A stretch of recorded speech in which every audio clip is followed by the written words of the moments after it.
On fournit des estimateurs de plusieurs quantités et puis on est capable de contrôler l'erreur totale de l'enquête. Et ça, c'est deux des points forts de l'échantillonnage statistique.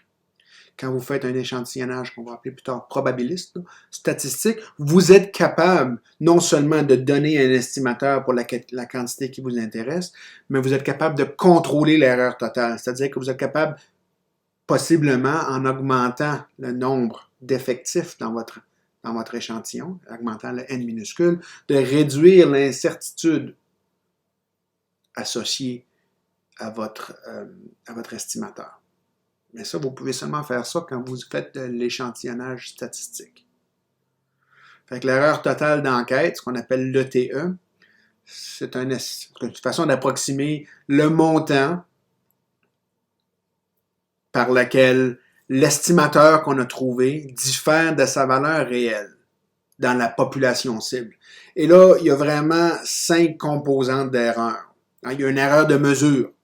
Ça se pourrait qu'au fur et à mesure qu'on calcule ou qu'on prélève un échantillon puis qu'on observe les valeurs, qu'on se trompe, qu'on n'enregistre pas la bonne mesure. Il y a une erreur qui est due à l'échantillonnage. C'est-à-dire que je pourrais prendre un échantillon puis obtenir une réponse ou une valeur pour l'estimateur. Vous prenez un échantillon différent, vous obtenez une différente valeur pour l'estimateur.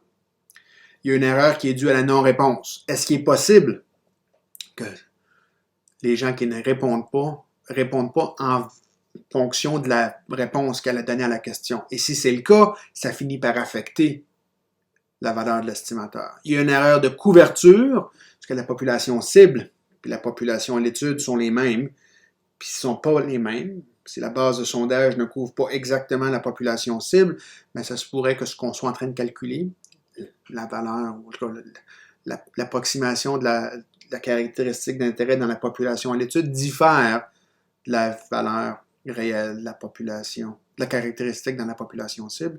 Puis il y a aussi des erreurs de traitement. Quand vous analysez les données, vous utilisez des méthodes, vous utilisez des logiciels, vous pourriez peut-être vous tromper un peu là-dessus. Laissez-moi répéter ça. L'erreur de couverture, c'est l'erreur qui est due aux différences entre la population à l'étude et la population cible. Ce ne sont pas nécessairement les mêmes populations. Si vous êtes chanceux, il n'y a pas beaucoup de drift entre les deux. On finit par représenter le même type de population. Mais il pourrait y avoir une différence. L'erreur due à la non-réponse, c'est l'erreur qui est due aux différences entre la population répondante et la population à l'étude. L'erreur d'échantillonnage, c'est l'erreur qui est due aux différences entre l'échantillon réalisé et la population répondante, puis le fait que vous pourriez avoir différents échantillons puis obtenir des réponses différentes. L'erreur de mesure, c'est dû au fait que la valeur réelle, la caractéristique qui vous intéresse, peut-être que vous ne l'avez pas évaluée correctement dans l'échantillon réalisé. Ça arrive plus souvent que vous le pensez. Puis l'erreur de traitement, c'est dû au fait que la valeur réelle de la caractéristique d'intérêt, elle peut finir par être affectée par toutes les transformations que vous allez faire au long de l'analyse. Les transformations de données, les calculs que vous allez faire et ainsi de suite. Si on s'intéresse surtout aux premières 4, là, mettons qu'on dénote par X bar la valeur de la caractéristique d'intérêt dans l'échantillon. X bar réel, ça serait la valeur réelle de la caractéristique d'intérêt dans l'échantillon, en supposant qu'il n'y avait pas eu d'erreur de mesure ou d'erreur de traitement. Parce que ça aurait vraiment dû être si on avait observé puis capturé les vraies valeurs de la variable réponse exactement. X rep, c'est la valeur de la caractéristique d'intérêt à même la population répondante, la population qui est propice à répondre. X étude, ça serait la valeur de la caractéristique d'intérêt à même la population à l'étude. Puis X cible, ça serait la valeur de la caractéristique d'intérêt à même la population cible. Là, vous vous retrouvez avec la relation suivante. Et c'est peut-être pas une mauvaise idée ici de retourner voir le diagramme qui montre les relations entre les diverses populations puis les divers échantillons. L'erreur totale, c'est l'erreur ou la différence entre la moyenne que vous avez calculée, l'estimateur dans l'échantillon réalisé, puis la vraie valeur dans la population cible. Puis cette erreur totale-là, on la décompose en 4 composantes. L'erreur de mesure, puis l'erreur de traitement, la différence entre la vraie valeur moyenne, la vraie valeur d'intérêt dans l'échantillon réalisé, en supposant qu'il n'y avait pas eu d'erreur de mesure puis de traitement, puis celle que vous avez obtenue potentiellement avec des erreurs de mesure puis de traitement. Ça se pourrait que cette composante-là soit nulle, mais on ne sait pas d'avance. On dit qu'elle existe. L'erreur d'échantillonnage, c'est la différence entre la vraie valeur de la caractéristique dans l'échantillon réalisé puis la valeur réelle, la caractéristique dans la population répondante. Parce que vous avez utilisé un échantillon et non pas la population dans son entièreté. Population répondante. L'erreur due à la non-réponse, ce serait la différence entre la valeur de la caractéristique dans la population répondante et la valeur de la caractéristique dans la population à l'étude. Puis finalement, l'erreur de couverture, ce serait la différence entre la valeur de la caractéristique dans la population à l'étude puis la valeur de la caractéristique dans la population cible. Puis là, vous remarquez évidemment que tous ces termes-là s'annulent, à part pour le premier puis le dernier. Puis effectivement, on a l'erreur totale, x bar moins x cible. Fait que c'est une décomposition qui est très importante. Idéalement, cette erreur totale-là, elle serait nulle. C'est ce qu'on aimerait, là, qu'il n'y ait aucune différence entre la caractéristique d'intérêt dans l'échantillon réalisé puis la caractéristique d'intérêt dans la population cible. Mais en pratique, ce n'est pas le cas.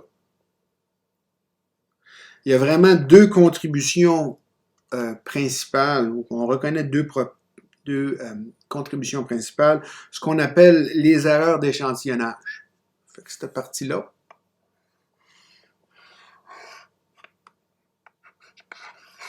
puis les erreurs non dues à l'échantillonnage, c'est-à-dire tout ce qui reste.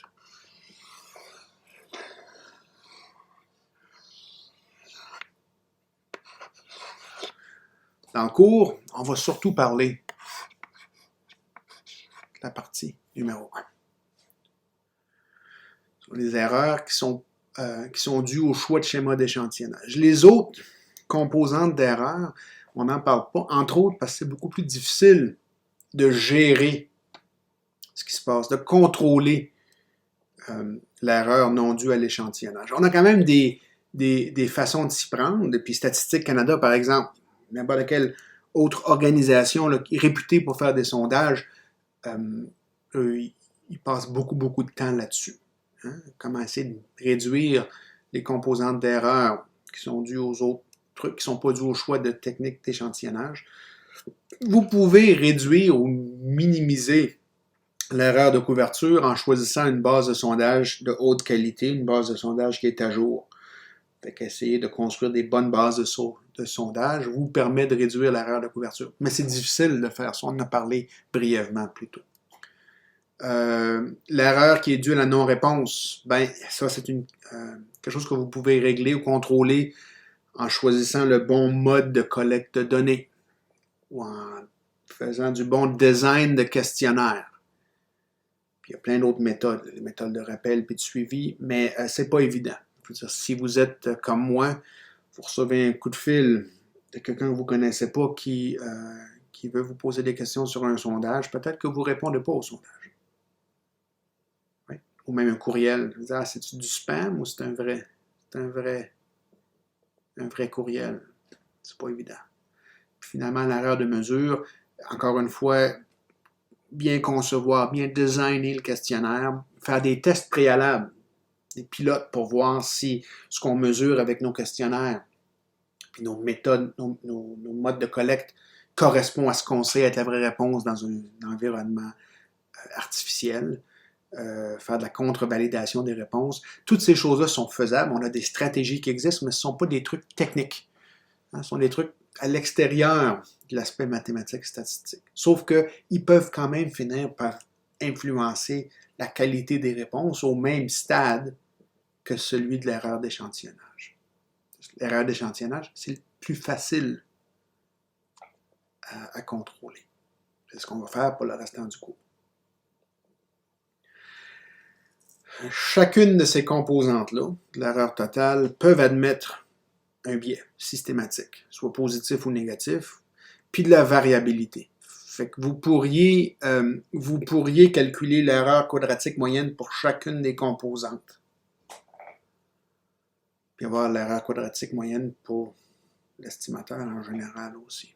Pour la variabilité, c'est surtout les erreurs de mesure et d'échantillonnage qui souffrent de ça. Il n'y a pas trop d'erreurs de variabilité dues à la non-réponse. Il n'y a pas beaucoup de variabilité de la composante, de l'erreur due à la non-réponse puis l'erreur de couverture. C'est surtout pour la mesure puis l'échantillonnage. Côté suggestion, à l'époque moderne, c'est pas des suggestions super évidentes à implémenter et appliquer. Là, je veux vraiment que vous compreniez que chacune de ces composantes-là d'erreur est une composante potentiellement très importante qui peut venir affecter la valeur de vos estimés, de vos estimateurs. On passe plus de temps sur cette composante-là parce que c'est la composante la plus facile à contrôler.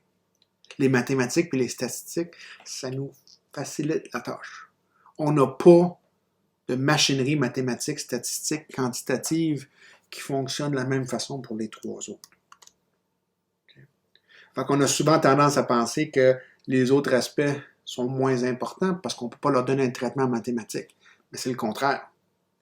Les composantes ou les aspects de l'analyse qu'on peut donner un traitement mathématique, statistique, c'est la partie facile du problème. Dans le monde réel, où on s'intéresse à faire de l'échantillonnage ou donner des estimateurs pour des vraies caractéristiques, ce sont les trois autres composantes qui finissent par rendre les choses plus difficiles. Puis, à l'heure moderne, je vous dis, il y a des problèmes pas mal plus élevés, pas mal plus grands que ça. Écoutez, les bases de sondage, traditionnellement, ça a été fait à partir de lignes de téléphone fixes. Mais ça perd sa pertinence. Combien d'entre vous qui ont une ligne de téléphone fixe? On a pas mal tous et toutes des téléphones cellulaires ou des téléphones intelligents. Et puis en général, ces téléphones-là ne font pas partie des bases de sondage à ligne de téléphone fixe. Même si on reçoit quand même des appels, ben, ce sont souvent des appels qui sont faits au hasard. Pas avec le désir de vous rejoindre, vous spécifiquement, quand vous recevez un appel. Puis il y a un autre aspect. Écoutez, c'est aussi une question d'âge. Mes grands-parents avaient une ligne de téléphone fixe. Fait que si vos bases de sondage ne contiennent que des gens qui ont des lignes de téléphone fixe, on reçoit des gens, on ne rejoint que des gens qui sont d'une certaine génération, d'un certain âge. Il y a très peu de personnes plus jeunes qui sont rejoints, dont on peut joindre avec ces modes de communication-là, les lignes de téléphone fixe, et ça finit peut-être par influencer les résultats qu'on obtient. Parce qu'il y a des différences culturelles, mais aussi générationnelles, la façon dont les gens répondraient aux questions.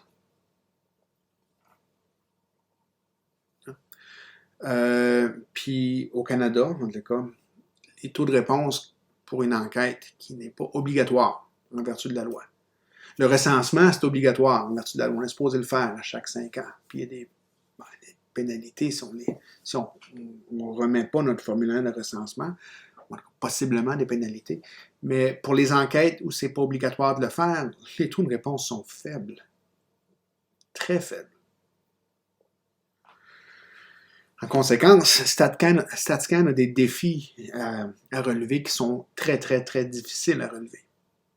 Parce que si le taux de réponse est faible, on ne peut pas nécessairement finir par donner des inférences sur la population d'intérêt. Fait que, de nos jours, on se tourne aussi vers la collecte automatisée de données. Puis potentiellement l'utilisation de méthodes d'échantillonnage non probabilistes. Et ça, c'est problématique parce que l'échantillage non probabiliste, peut-être qu'on finit par obtenir un meilleur taux de réponse, ou en tout cas, on a un échantillon plus élevé à la fin du processus, du procédé, sauf qu'on n'est plus capable maintenant de gérer l'erreur d'échantillonnage. En essayant de résoudre des problèmes, par exemple, liés à la non-réponse, ben, on crée des problèmes liés à l'échantillonnage. C'est pas évident. C'est un problème qui est très difficile à résoudre.